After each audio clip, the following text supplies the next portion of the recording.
What is up, everyone? This is DBZ King 119 here, and I'm coming at you with the start of what I'm hoping is going to be a very long and very interesting series. It is basically going to be the exact opposite of what you would consider my penis. Now, I've been on this earth for coming up on 28 years now, and I've spent a good portion of that time playing video games. So, I feel like I'm a man who has a lot to say on the subject. So, what this is going to be is a recurring entry in a series that is going to document my journey through playing video games over the years, from when I was a kid all the way up until now, and as the years go on. And I figured I would start with probably the video game that started it all for me, that really got me interested in video games. Now, my first exposure to video games was at around 2 years old. My grandparents had a cottage up north, and up in that cottage they had an old Atari 2600 with a handful of games. Berserk, Donkey Kong, game where you played as a car and had to fill in boxes, Solar, Circus, Asteroids, classic stuff. But this is nothing more than old school, mediocre arcade ports.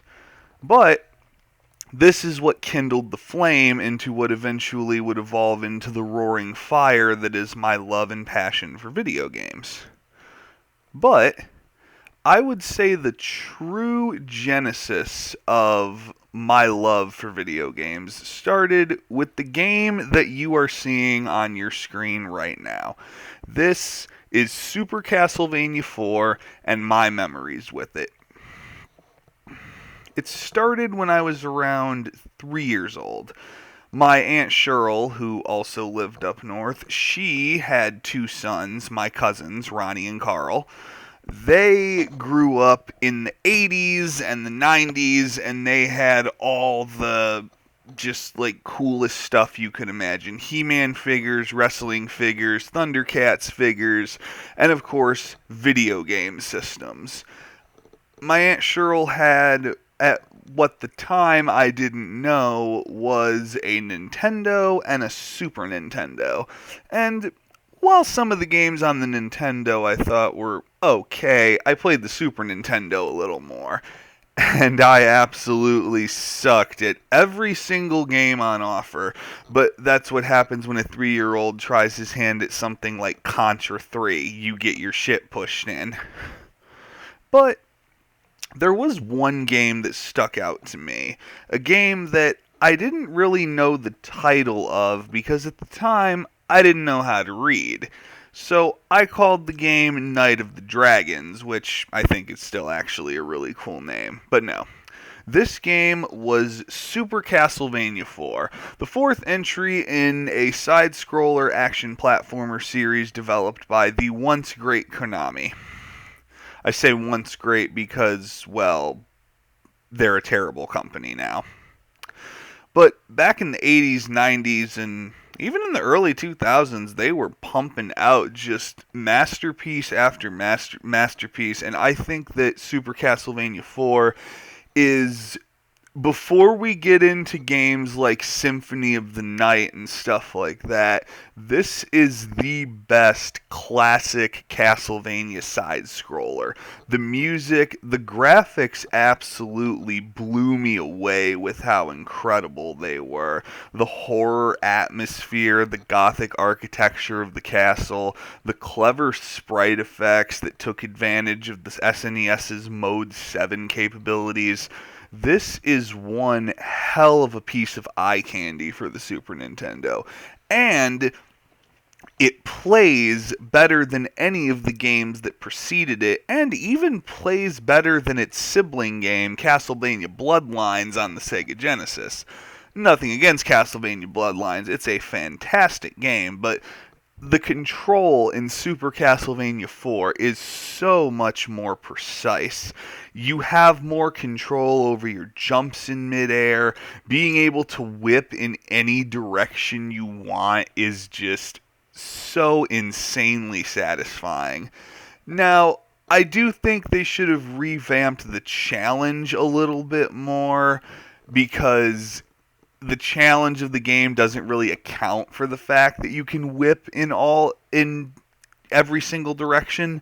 But the smoothness of the controls and just the brisk pace of the game by being able to blow through it fairly simply is enough to keep me satisfied. I don't know how to explain what makes the game feel so good other than the fact that it doesn't screw up. I start playing it, I get sucked in every single time, and I don't stop playing until I'm done, damn it. Now let's touch on the music. You heard some of it in the intro, well, a rock arrangement in the intro, but this soundtrack is just absolutely phenomenal. The opening theme of the first level is something that is still drilled into my head to this day.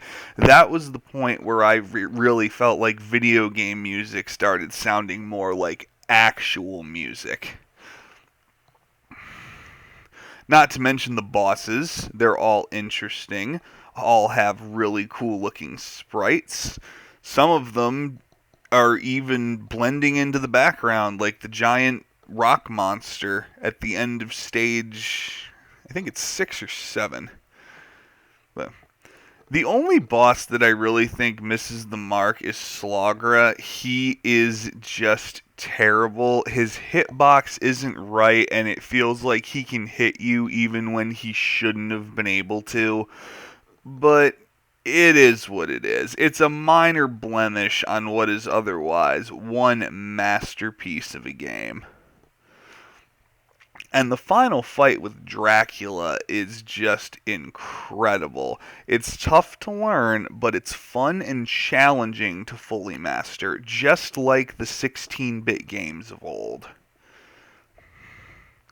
I really do think this is where classic side-scrolling Castlevania peaked. They never really quite hit the same mark that they did with Super Castlevania 4. I love Symphony of the Night and other games like it, but I miss the classic side-scrolling action. But then again, this is also coming from a guy who gets enjoyment out of the Lords of Shadow series. I have no shame, leave me alone.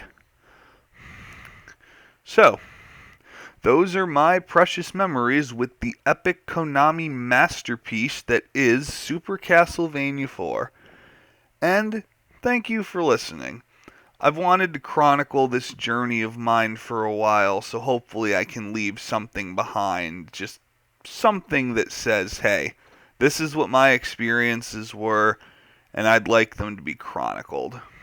And hopefully this video is a step to making that happen. Now, the next few entries in this series are going to be some more Super Nintendo games that I grew up playing at my Aunt Cheryl's, but my first console that I ever owned for myself was a PlayStation 2.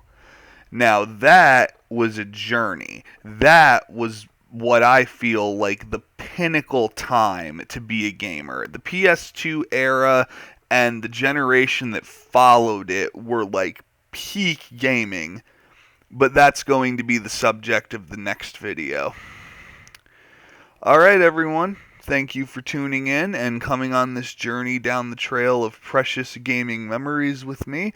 If you liked the video, please be sure to leave a like, hit the subscribe button, click that bell to be notified of all my most recent uploads, and as always, I hope you all have a wonderful day, and signing off.